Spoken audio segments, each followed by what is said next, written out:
Here is a photo of Jerusalem. And some of you, I'm sure, in this room have been to Jerusalem, and you've probably looked at Jerusalem from that particular angle, probably from up on the Mount of Olives. And you can probably remember your first time of looking in that city, if you have been there. And for me, I have been there, have been lucky enough to go there. And I do remember distinctly the first time I looked at that city in that way. And it's just an amazing city. And it's just got this feel about that city when you look at it. Not only the history of the place, which is obviously amazing and immense, and you think about all those things, but there's like this destiny feel about the place. It's like a very, very special city, and the feeling which I've got at no other place I've been to in the world. And that's obviously true for Christadelphians and Christian people who have got that affinity with that city. But it's true of other people as well. Like, I worked with a girl who went to Jerusalem, and she had no religious background whatsoever. And I was talking to her about her trip to Jerusalem, and she said the same thing. She said when she was in that city, there was a feeling about the place. There was a destiny about the place. There was something special that she felt about that city.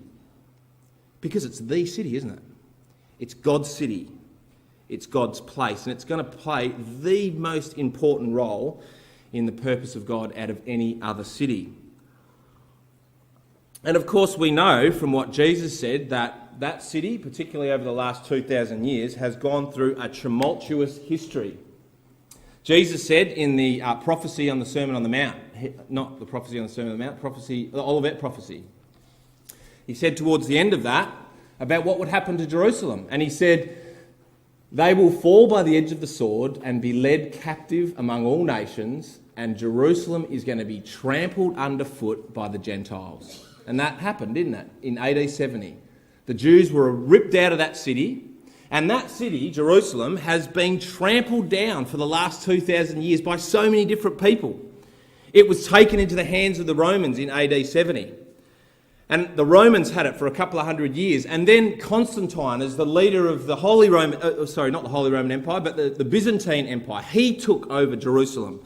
And he got his grubby hands all over Jerusalem. And he built these filthy churches and filthy holy sites over every single one of the important sites in Jerusalem.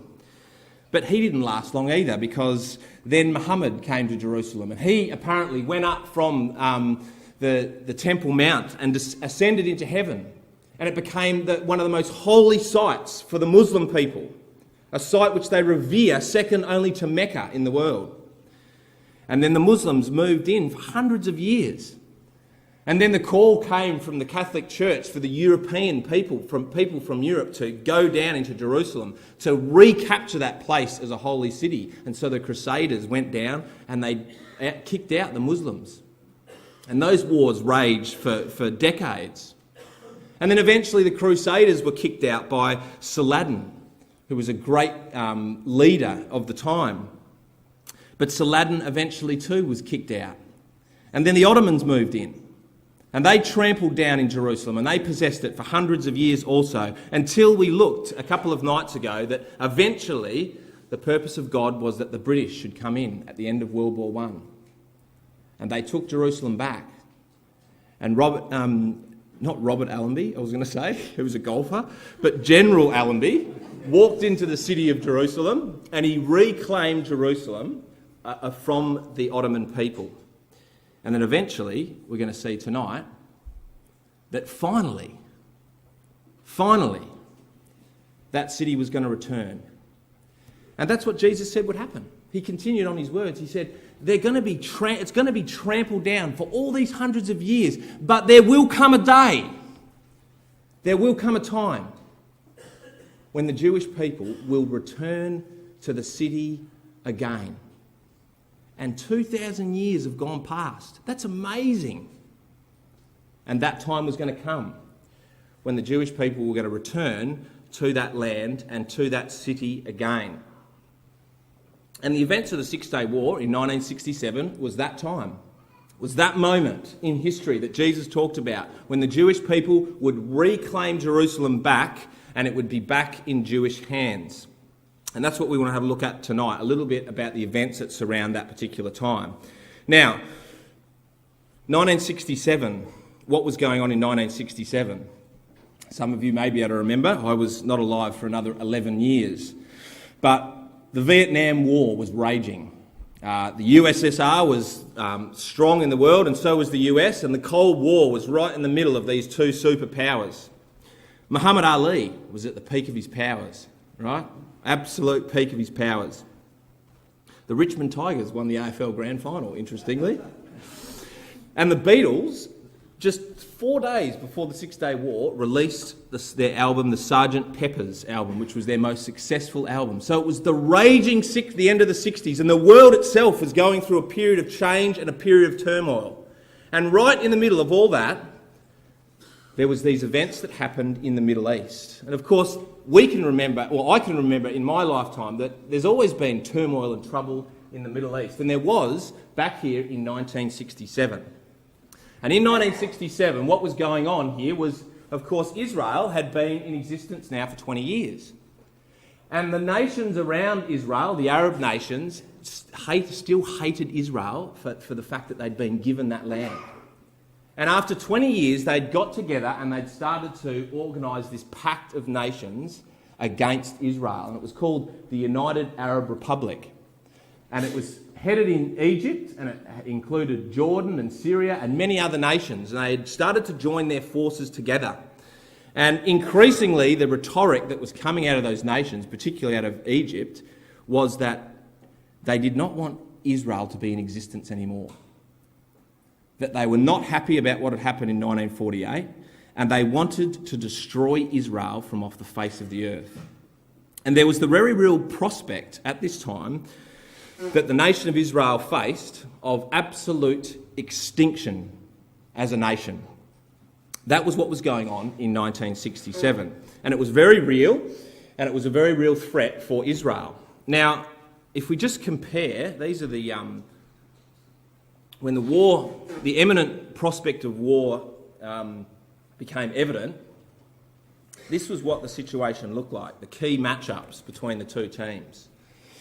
Israel's only been in a nation 20 years, and we know that they fought for their independence in 1948, and this is 20 years on, and they're still the massive underdog compared to the nations that form around them. And these are the matchup of the nations that they are fighting against. We've got Israel over here. And these are all the nations that had formed a pact against them in this war to destroy them. Egypt, Syria, Jordan, Iraq and Lebanon were the 5 nations which were actively involved in military pursuit in this particular war. And all of these rest of these nations gave their assistance and said, if you really need us to get involved, we'll get involved. So there was this huge pact of nations against this little nation of Israel at the time. And although Israel had worked in those 20 years to build up what military they can, they were still massively outnumbered compared to the opposition. Israel had 50,000 troops and 30 combat aircraft and 800 tanks. But that was in comparison to the forces of the Arabs' huge army, which outnumbered them hugely. 307,000 troops plus reserves. They had 950,000 combat aircraft and 2,500 tanks. So on paper, it was like a massive wipeout. There was no way that Israel were going to win this battle against this opposition. As this war heated up in the middle of 1967. And these were some of the characters who were involved in this war. I always find the people involved in these wars, they're just such interesting individuals.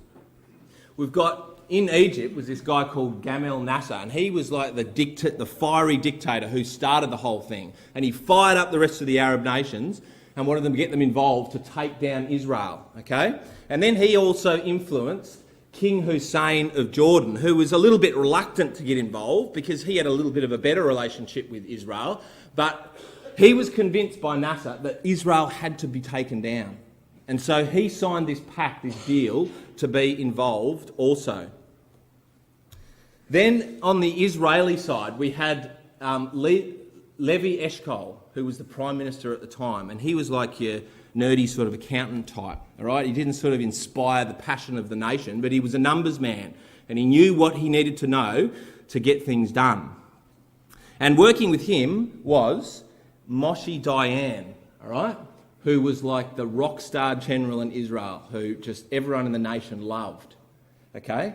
And working alongside him was Yitzhak Rabin, who was really the mastermind behind the victory that actually happened in these 6 days. And these two apparently, didn't get on very well because everyone gave Moshe Dayan the credit, even though Yitzhak Rabin was probably the man that was the mastermind behind it. But I think it was probably Moshe Dayan's eye patch, right, that got him all the credit, because it's just so cool, isn't it? Like, if you're going to have a general, you want him to have an eye patch, right, because it looks seriously cool. I don't even know whether he had an injured eye, but he got the eye patch. It was brilliant branding, and everyone in the nation looked up to him and loved him for it. And he got all the credit, most of the credit for the victory of this war, even though Yitzhak Rabin, he was the mastermind behind it.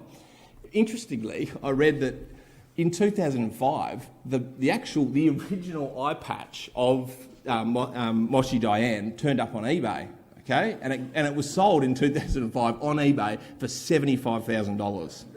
All right? So that's how much they loved Moshe Dayan. So this is the lineup of people that were involved. Now, in the background of this also, and this is what made the whole war so intriguing as well, was the superpowers of the world. We had Brezhnev, who was the president of the USSR at the time, okay? And he was behind the team of Gamal Nasser and King Hussein.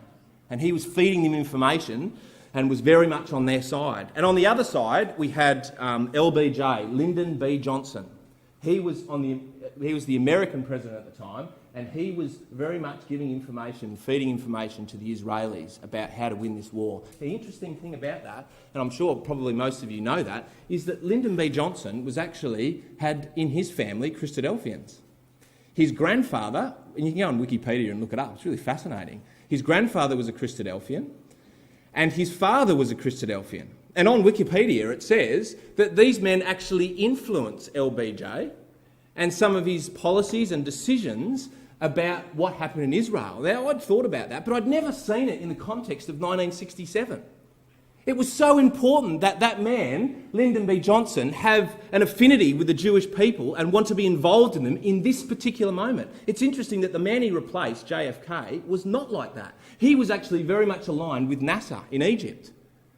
But God saw fit in his purpose to bring about a situation where this man was the President of the United States at the time and helped Israel in the 6-day war to bring about what happened here. And you see that right through this entire story. It's amazing. And this is what we're looking at. We're looking at miracles. Now, they're not miracles, brothers and sisters, in the sense of what Jesus did miracles, where it was an amazing miracle in front of people's eyes. But it's a miracle, brothers and sisters, in the sense of God working through providence and through his angels to make sure all the events were set up perfectly so that Jerusalem could be taken again by God's people. And that's what was going on here in 1967. So, those are the people that were involved. And as we moved towards June of 1967, it really started to heat up in the Middle East, and everyone was thinking it's going to come to war. It's going to come to a head. And there were 3 things which actually tipped it over the edge, because the Israelis were very hesitant about wanting to go to war. They knew the matchup, the difference between their strengths and the Arabs. And they were very hesitant. But there was 3 things, brothers and sisters, that tipped them over the edge. The first one was the USSR's involvement. And this USSR actually fed false information to the Egyptians, which said that the Israelis are building up a massive amount of troops on the border, and if you don't do anything about it, they're going to come and invade you. And that was completely false. But they were always sowing the seeds in the background and causing and stirring trouble. And of course, when Nasser heard that, he mounted his army and brought many of his troops into here. And Israel became extremely wary about what was going to happen. The next thing that happened was that the UN peacekeeping troops, who had been in the Sinai area since the war that had happened about 5 years earlier in the Sinai Peninsula, the UN peacekeeping troops were in that area, and the Egyptians forced them out of there. They said, "You've got to leave." Now, normally, in that kind of situation, the UN would have to catch up with all the boys in New York, right? Catch up in the hotel, have a dinner, and work out exactly whether that was going to be possible or not. But the UN, in this particular case, the troops got immediately out of there.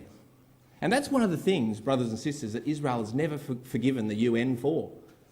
It was the start of this division in the United Nations against Israel, where you can still see those sentiments in the United Nations today. So the UN troops left, and that was a big warning sign to Israel as to what was going to happen here.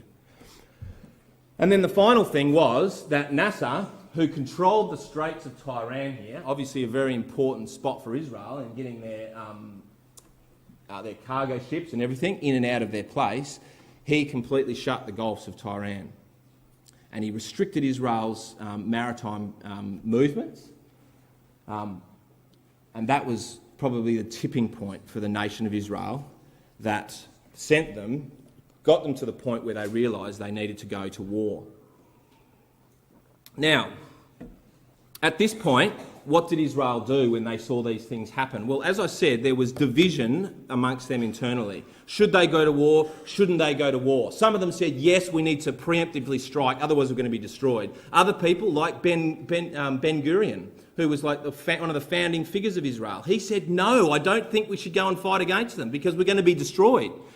So there was internal division about what would happen. Now, during that time, the Americans were working very closely with Israel, and their intelligence actually showed, when you looked down and looked at it on paper, and you looked at the organisation of both of these armies, they predicted that Israel would win if they went into war against Egypt. And they predicted if they went to war with Egypt and they went and attacked them first, that they would win in a war that would last maybe 15 days. But if they let the Egyptians strike them first, that it might be 25 to 30 days that they would be embroiled in war. But they predicted that they would win. But that was certainly, brothers and sisters, not the sentiment of the nation at the time. And the sentiment in the actual nation, the city of Jerusalem and the nation of Israel, was fear. And people did not want to go to war. And they thought that this was going to be the end of the nation of Israel after just 20 years. And people started to prepare themselves for the reality of that. One of the preparations they did was that the major soccer stadium in Tel Aviv, a couple of days before the war started, they moved into the stadium and they prepared the stadium as a giant graveyard, which could fit up to 40,000 bodies. And they were preparing for the worst that might come upon them. And so finally, with this pressure around them, on the 1st of June 1967, the Israeli government formed a unity parliament, which was all of the sides got together and said we need to work together here to find a solution because it looks like we're going to go to war. And under pressure from the rest of his generals, the Prime Minister at the time, Levi Eshkol, finally appointed Moshe Dayan, the eye patch man, to be the Chief Defence Minister because the people of Israel had trust in him. They believed in him. He was a man that could inspire passion amongst the people. And he was appointed to be the Defence Minister.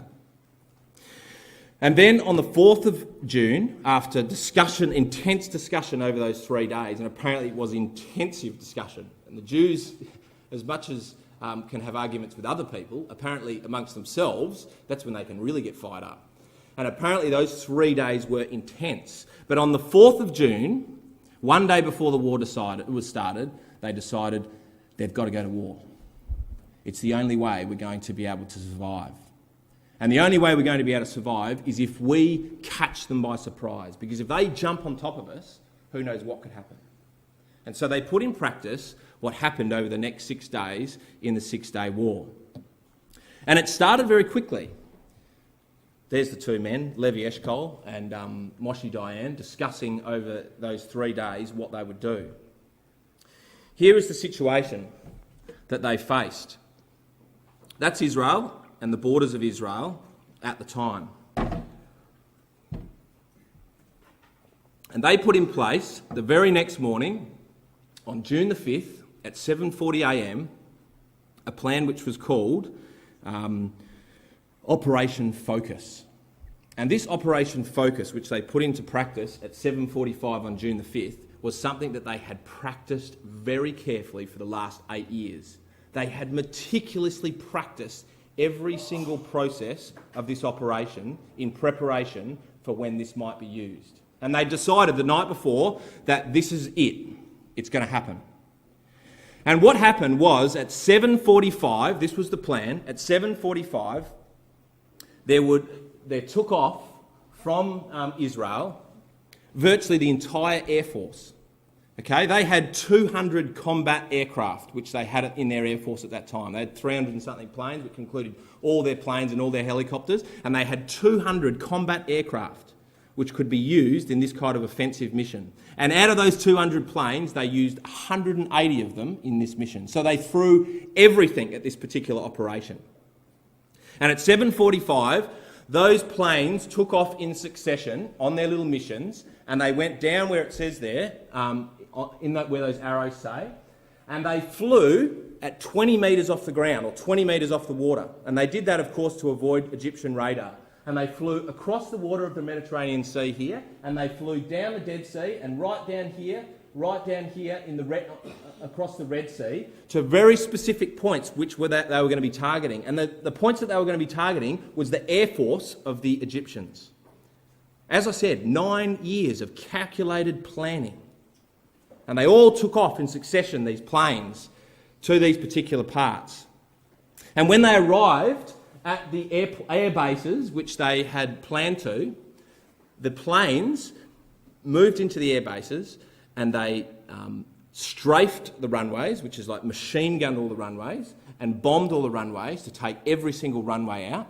And then they moved to destroy as many of the Egyptian planes as they could in the first hour or two of that operation. Now, it was amazingly, and this is one of the reasons why they were able to succeed, they had anticipated that when they arrived at these air bases, they would at least have sounded, they were hoping to get there before the warning was sounded, but when they got there, they thought the warning would be sounded and that the anti-aircraft guns would be straight away on them and trying to destroy them.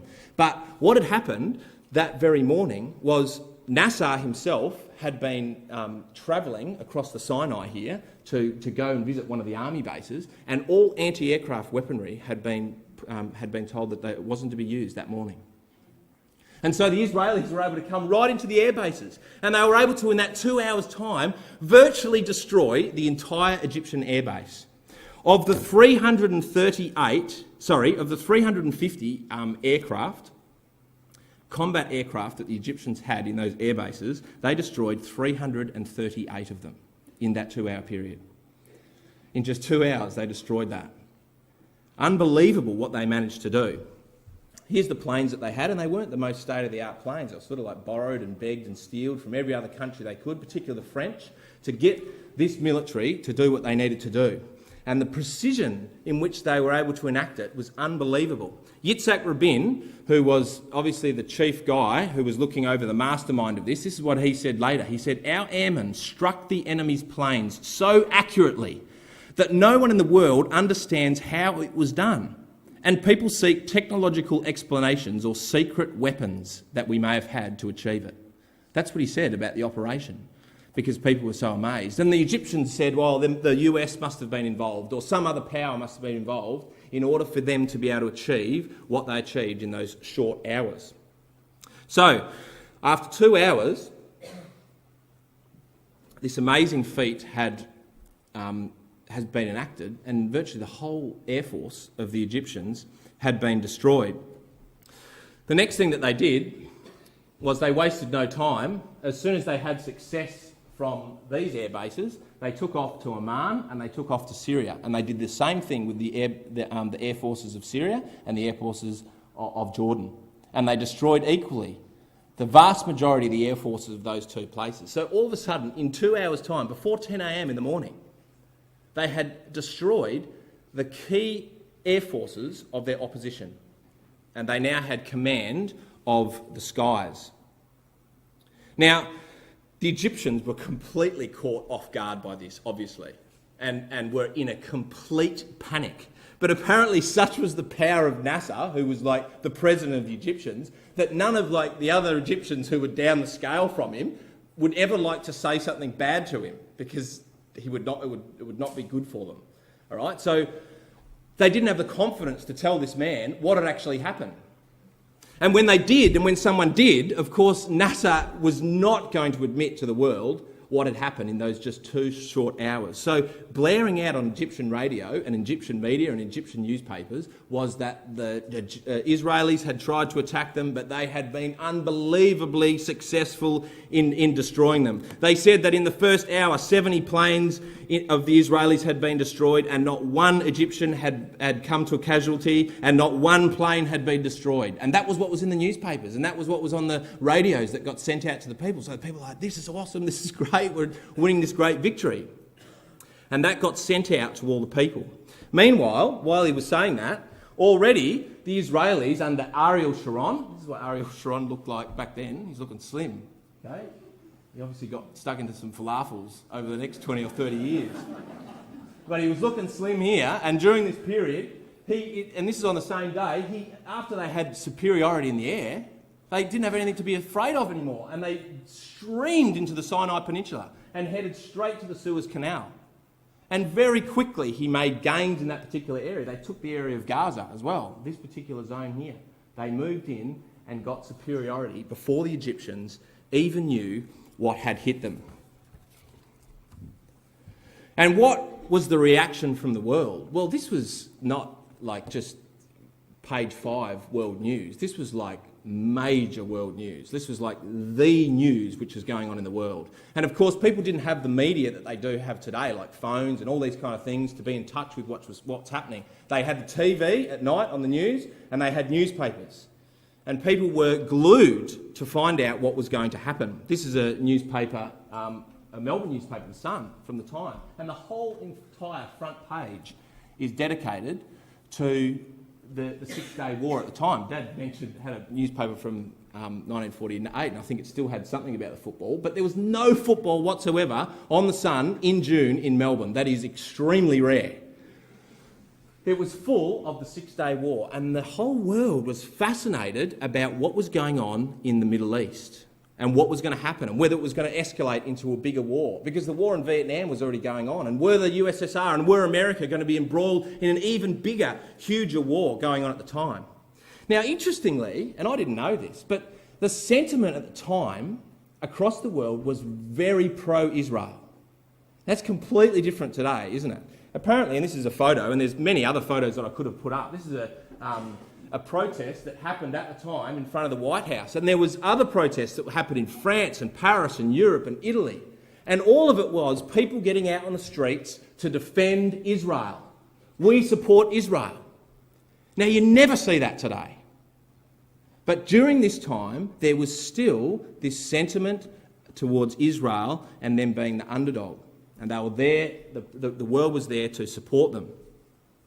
And of course, there was, the reaction as well between the US and the US was tension. And apparently the little red phone between the US and the USSR was being hotly used by Lyndon Johnson and the President of the USSR to try and figure out what was going on here. And the UN also met that very day to discuss what they were going to do and whether they were going to decide that there should be a ceasefire which was put out, that everyone should obey this ceasefire. And interestingly, it was the Russians that said, no, we don't want a ceasefire.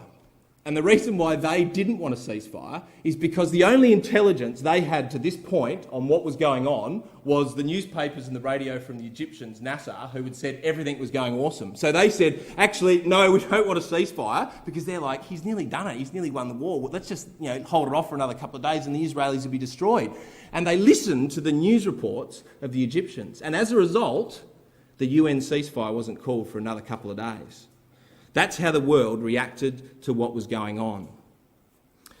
Then, once Israel had control of the Sinai Peninsula and basically taken care of Egypt, they then moved their focus to Jordan. And of course, this is where the border of Jordan went in 1967. It went very close to the city of Jerusalem and round there, and the Jordanians had this huge area of land here. And the Israelis, the Prime Minister at the time, he sent a message to the Prime Minister of Israel. The Prime Minister of Israel sent a message to the King Hussein after this had happened. He said, don't attack us. We've got nothing against you. We don't want you to enter this war. We're not interested in going into attack against you. It's between us and Egypt. Please don't get involved. But Hussein, from pressure from the Egyptians, who lied and said, we're actually winning this war, you just get on board with us and we'll have the whole of Israel for ourselves. Reluctantly, he listened to them. And at 10 a.m. on June the 5th, so it's the same morning that the Israelis have gone down and attacked here, on 10 a.m. in that morning, he ordered his troops and he ordered his army to move in and start fighting against Israel.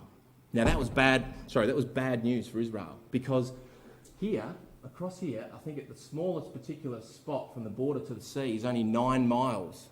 And that makes Israel extremely vulnerable. So they had no choice but to fight hard against the Jordanians in response to that attack. And they moved, of course, as they attacked, they moved towards Jerusalem very quickly. And Israel had never planned to take Jerusalem on this particular occasion. And it was actually only floated the next day as the Israeli war cabinet got together and they just were trying to decide what to do. It was only floated on that next day that perhaps we should go and take Jerusalem. Perhaps we should go in there and take Jerusalem now while we've got the opportunity. And that was dismissed initially by the Jews, particularly Moshe Dayan, the eye patch man. He was like, I don't think we should do it. And he was particularly worried about the backlash that they'd get from the world, particularly the Christian nations and the rest of the world who obviously cared very much for the holy site of Jerusalem. And so initially he said, no, I don't want to get involved. But the troops kept pushing towards Jerusalem and they were right on the edge of the city of Jerusalem.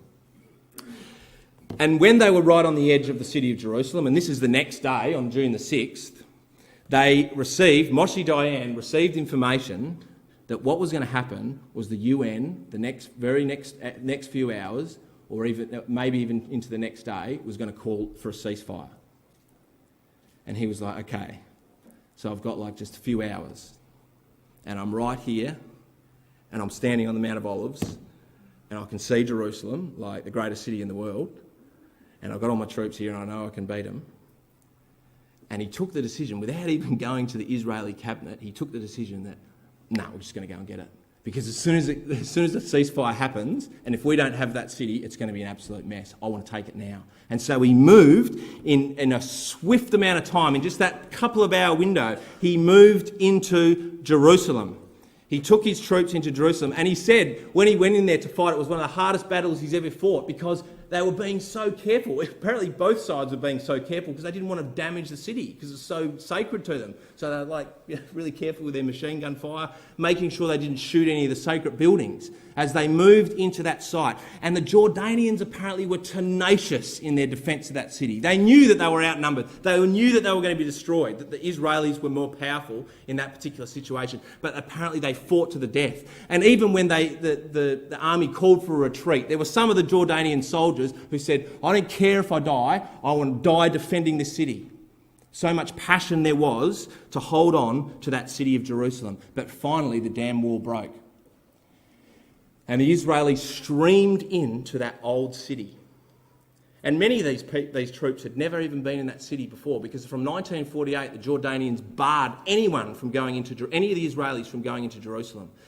And they moved into that city, and many of them didn't even know where the Western Wall was, but they moved through all the tiny streets of the old city of Jerusalem, and eventually, brothers and sisters, they arrived at the most sacred place for the Jews, which is, of course, the Wailing Wall, or the Western Wall, the final remaining pieces of the temple that was around at the time of Jesus. And when they arrived there, this photo was taken. These are some of the first troops that got there. And this is a very famous photograph taken by David Rubringer, who was working for one of the newspapers, who had got into he had sort of preempted what was going to happen, and he made his way right into the city because he knew that this was going to be an historic moment. And he took this photo, which is like probably the photo from the 1967 war. And these are a group of young soldiers who got to the Western Wall first. And it's interesting to read his description about what happened at that particular moment. He said there was just this outpouring of emotion of these people, anyone who was there. All of the soldiers, he being a photographer, he said, I'm not a religious man at all. And most of the soldiers, brothers and sisters, were not religious. The Jewish people, when they came and re-established the nation of Israel in 1948, most of the people that did that were secular people who'd turned their backs on God and weren't interested in God. But it's interesting that when they got into Jerusalem, that city, and when they got to that wall, that there was this outpouring of emotion about that place. And David Rubringer says, even though he wasn't a religious man, that he felt this religious feeling about that time. And so did many of the other troops and soldiers who were there at that particular point. Interesting, isn't it? I think that you don't have to scratch the surface too much in the Israeli person to find God. And we know, brothers and sisters, that that's what's going to happen, don't we? And we know that the attitude of the Israelis today is often atheistic. And they don't believe that God is the God of the world who's in charge of them and in charge of their destiny. But if you scratch the surface a little bit, like they did in this particular time, in their hearts is God, the God of Israel. And God is going to bring that out in his nation. That's what he's doing. That's what all these events are doing, brothers and sisters. They're bringing about and changing the heart of that people who is his people, because he wants to save them. So they took Jerusalem, and they didn't just leave it there. They went on from that point. This is actually a famous photo of the two generals walking into that city. You've got Moshe Dayan here, and you've got Yitzhak Rabin. Moshe's looking happy. Yitzhak is spewing he doesn't have an eye patch, okay, particularly for that photo. But those two men walked into the city and triumphantly took that city. But they didn't leave it there. They then went on and ended up taking the rest of the hills and mountains of Israel, okay? The area of Samaria, the West Bank. They moved into all that area and took that section. Then, on June the 8th to 9th, so the last couple of days of the Six-Day War, and the Syrians, after the Jordanians had been dealt with, the Syrians then attacked Israel. Israel again were reluctant to be involved and attack the Syrians back.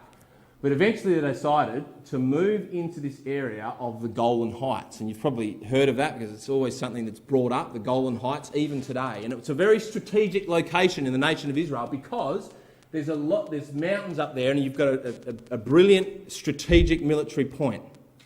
And so they moved into the Golan Heights and they took that section also.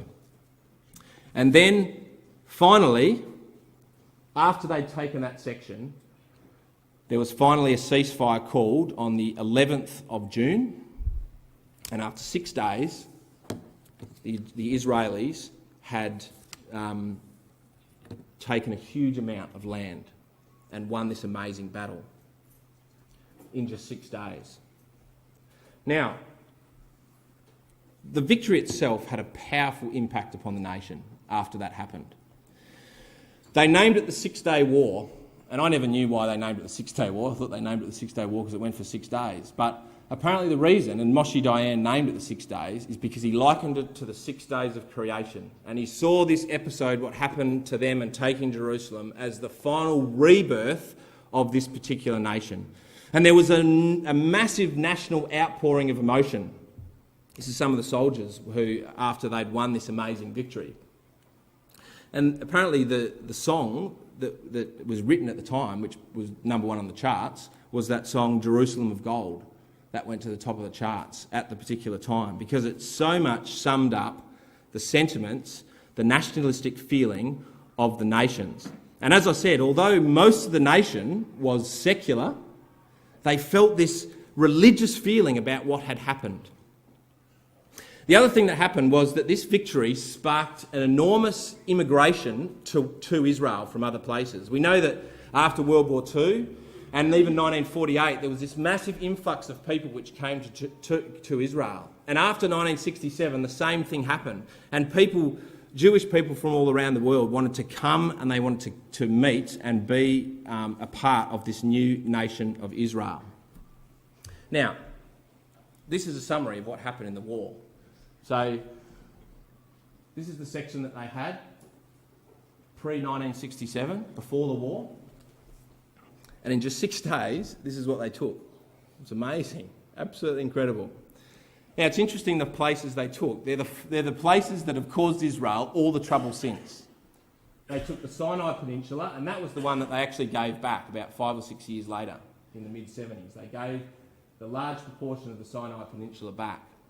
But they kept the Gaza Strip until 2005, right, which has caused huge contention.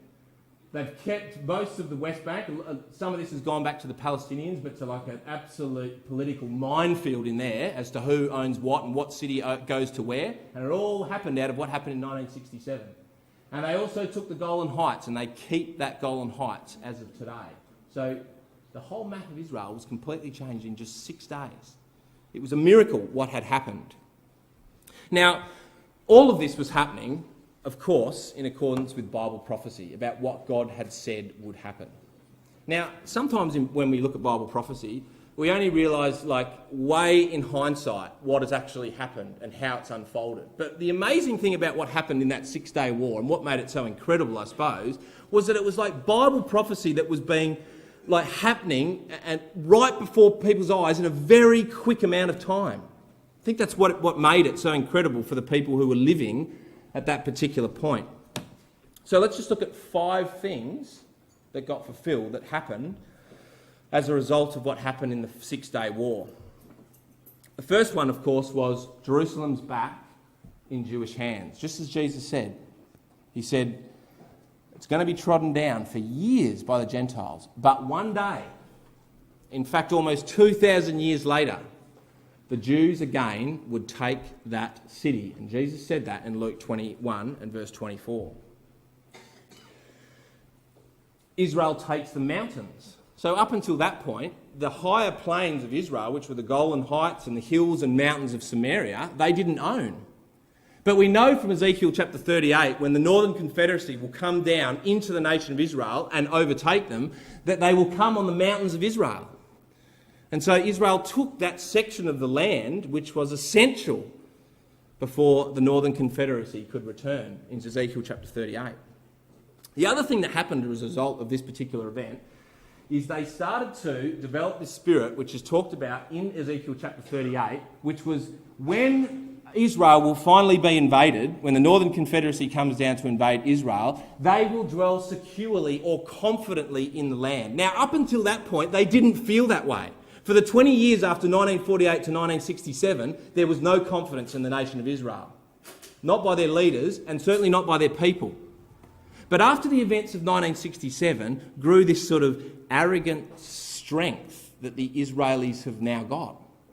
That you see when Benjamin Netanyahu does a speech at the UN or any other speech that he does. There's this confidence in their own ability and their own strategy. And I suppose it's not surprising, is it?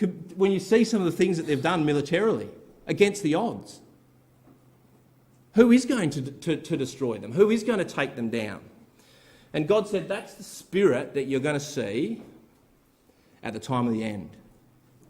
You're going to see a spirit in the Israeli nation which is self-confident and self-powerful and doesn't need me and doesn't need anyone else. Or if it needs anyone else, it'll make an alliance to shore up its own security. That's what God said the spirit of Israel would be like. And after 1967, that's what started to grow in this nation. That's what started to build in this nation. They dwelt securely and they dwelt confidently. Number 4, Jerusalem becomes a burdensome stone. The NET version of Zechariah chapter 12 says this, I will make Jerusalem a heavy burden. All who try to carry it will be seriously injured. And that's what Israel took on in 1967. They took on that burdensome stone of Jerusalem. And it's a heavy stone to bear. And why is it such a heavy stone to bear? Because everyone wants their hands on it. Everyone wants a piece of Jerusalem. It's so important to the Muslims, isn't it? It's like the second most important city. And there's millions and millions of Muslims who love Jerusalem and would love to get their hands on possessing that city. And of course the Christians, the Catholics, the wider Christian community sees that city as an international city. And they've vied to try and make it that, to take it out of the hands of the Israelis and make it an international city which is owned by everyone. And of course the Jewish people, now that the Jewish people have got a taste for it, and they've actually got it in their hands, there's no way they want to give it up.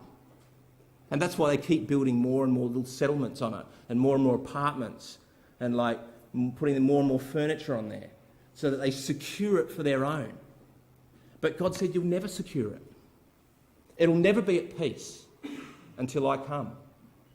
And Jerusalem will be a burdensome stone to anyone who tries to touch it. And that's happened since 1967. It has become like that.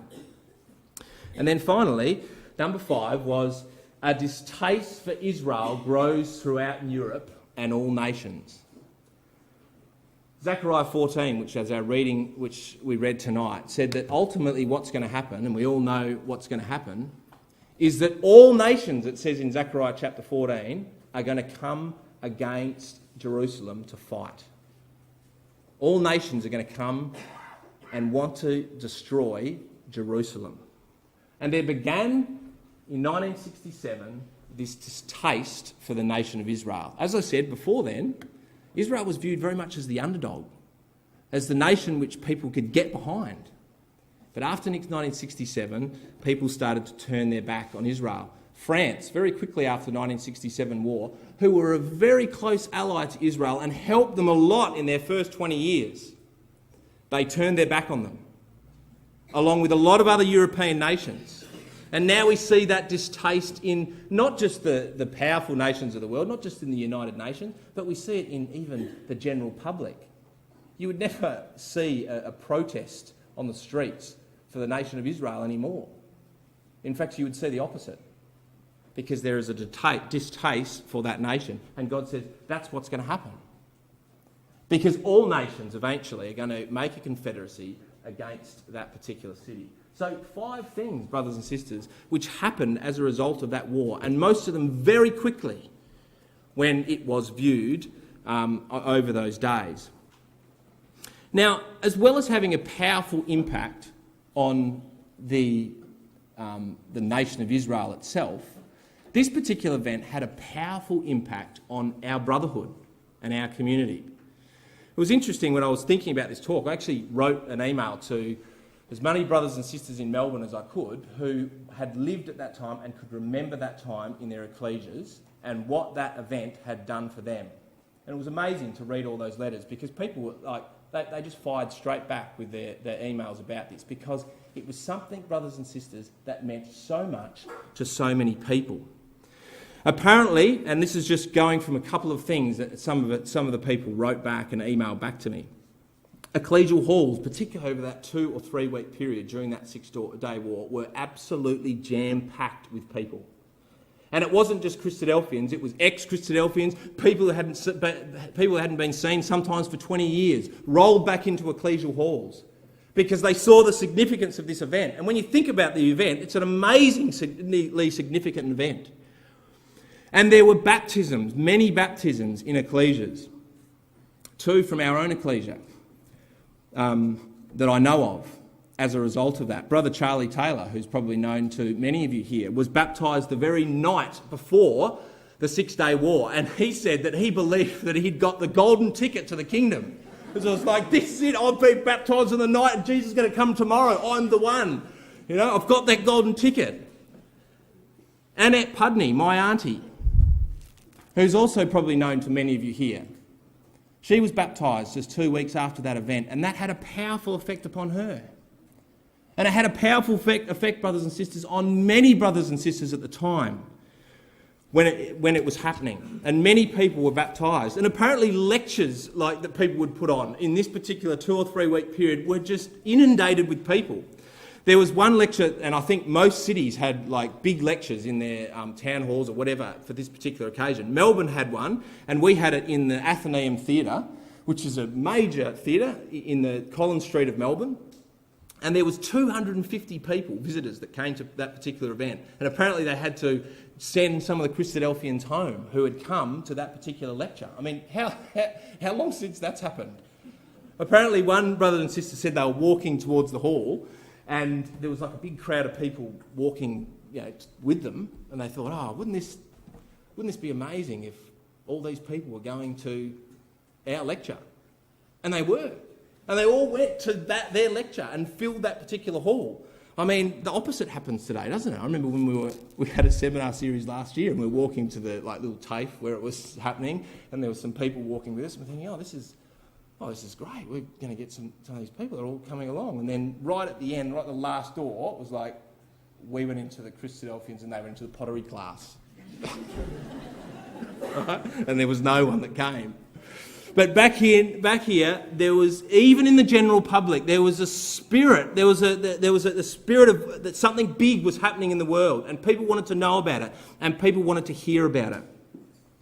And many Christadelphians believed, and it wasn't even just Christadelphians, there was even other Christian groups who believed that this was the moment that Jesus Christ was going to return. Many people believed that their life would be cut short now, that they wouldn't get married, that they wouldn't have children. But the Lord would be in the earth right then and right there. And he was going to come and set up his kingdom. But it didn't happen, didn't it, brothers and sisters? And weeks went past. And months went past. And then years went past. And then when decades went past. And this year, brothers and sisters, it's 50 years since that's happened. And the Lord is still not in the earth. He's still not here. And I found this interesting little passage which I'll read to you, which was an excerpt from a talk which was done by Brother H.P. Mansfield the week after these events. And I thought it was very apt because it summarises very well, I think, what we should take out of what happened in that particular time and what it means for us. He said this, and it was apparently in a Bible school, a week or so after the 6-Day War. He said, "We've been lifted up by the events that have taken place in recent weeks. There has been an excitement about it, as we've seen Israel march on to victory, and as far as the world is concerned, to glory. But we must recognise this fact, that the Scriptures imply that these things are going to recede. The indication we have from Scripture is that the Lord Jesus Christ will return not when the brotherhood is lifted up with excitement at the possibilities of his return, but when they are taken off guard. And so the Lord said in one place, 'In an hour when you think not, that's when the Son of Man will come.' And again, as it was in the days of Noah and as it was in the days of Lot, that will be the time when the Son of Man comes." And our Lord issued a parable in which he declared to the servants by saying, "My Lord delays his coming." Now this is all the indications of Scripture, that the Lord Jesus Christ will return at a time when people are not looking for him. And we need to bear that in mind. And we need to be determined that the things we have seen in recent weeks will never, ever be allowed to recede from our mind. But we will always capture that thrill, that excitement that was ours as we listen to the fact that Russia and the Western world and Israel and the Arab nations were involved in a crisis in the Middle East. We must not allow that to fade from our minds. I thought that was a really powerful and interesting comment that he made in that talk. And that, brothers and sisters, I guess, is our challenge, isn't it? And that's why we have looked, I suppose, at these events which have happened to the nation of Israel, because we want to try and remember and never forget that just 50 years ago, in the history of the world, 50 years is nothing. Just 50 years ago, brothers and sisters, God worked a miracle in the nation of Israel. And he had all the players there that will be there in Armageddon. There was Russia and the Middle East and Israel. And there was war in that place. And if God could bring about in such a quick and swift way what happened in those 6 days, then surely, brothers and sisters, he's faithful to do as he said he would when he returns with his Son. That's what those words are saying to us. And I think the other thing about those words that's powerful isn't exactly what he said coming to pass now in our world. He said there that it wasn't going to be in a time of fervour and anticipation when the Lord would return, but rather it would be a time that was like the days of Noah, a time that was like the days of Lot. And brothers and sisters, isn't that what our world is like right now? Isn't what's going on in our world, and even our communities, brothers and sisters, and our societies, and our suburbs, like they're turning away from our God, aren't they? Just in my lifetime, I'm 39 years old, but just even the last 20 years, brothers and sisters, there's been a discarding of God and his ways and his principles, and a turning against those things. And that's what God said it would be like. He said it would be like the times of Noah. And he said it would be the times of Lot, when people would turn their back on God and not want him in their lives. That would be the time when we're to look and to be ready and to be watching for his return. And so that's what we hope to have gained from our nights about Israel, to capture some of the fervour and the spirit that was happening and enthusiasm that was happening then, and also to try and stay alert ourselves for all the things that we know are happening in our world. Thank you.